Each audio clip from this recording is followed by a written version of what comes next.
नमस्कार दोस्तों। एक बड़ा उलटफेर हुआ है। अमेरिकी अपीलीय अदालत ने ट्रंप द्वारा भारत सहित कई देशों पर लगाए गए टैरिफ को गैरकानूनी इल्लीगल घोषित कर दिया है। जानिए ये मामला क्या है, इससे क्या असर होगा और आगे क्या हो सकता है। अगस्त 2025 में डोनाल्ड ट्रंप प्रशासन ने भारत पर भारी शुल्क लगाए, पहले 25% के टैरिफ के रूप में और बाद में 25% अतिरिक्त दर से कुल 50% तक पहुंच गया। भारत के रूस से तेल खरीदने पर यह जुर्माना था। यह उन देशों पर लगाए गए सबसे ऊंचे शुल्कों में से एक था और इसका असर वस्त्र, गहने और अन्य निर्यातों पर पड़ा।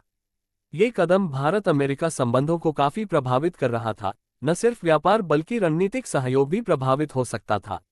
लेकिन अब एक बड़ी कानूनी उलटफेर सामने आया है। संयुक्त राज्य की अपीलीय अदालत ने 7-4 से फैसला सुनाया कि ट्रंप प्रशासन ने अपने अधिकार से बाहर जाकर international emergency economic powers act के तहत यह वृहद टैरिफ लागू किया, जो कि कथित राष्ट्र आपातकाल की आड़ में था।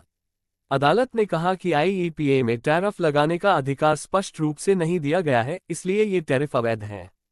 उद्धरण चिन्ह। हालांकि अदालत ने ये फैसला सुनाया, लेकिन तब तक के लिए ये टैरिफ लागू रहेंगे अक्टूबर 14 तक। For appealing to the Supreme Court, Trump ने तुरंत प्रतिक्रिया देते हुए निर्णय को हाईली पार्टिजन बताया और कहा कि अगर ये टैरिफ हट गए तो यह अमेरिका के लिए टोटल डिजास्टर होगा।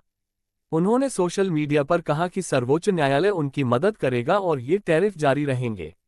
इस फैसले का असर भारत अमेरिका व्यापार पर भारत की कंपनियां राहत महसूस कर सकती हैं अगर टैरिफ वास्तव में हट जाते हैं।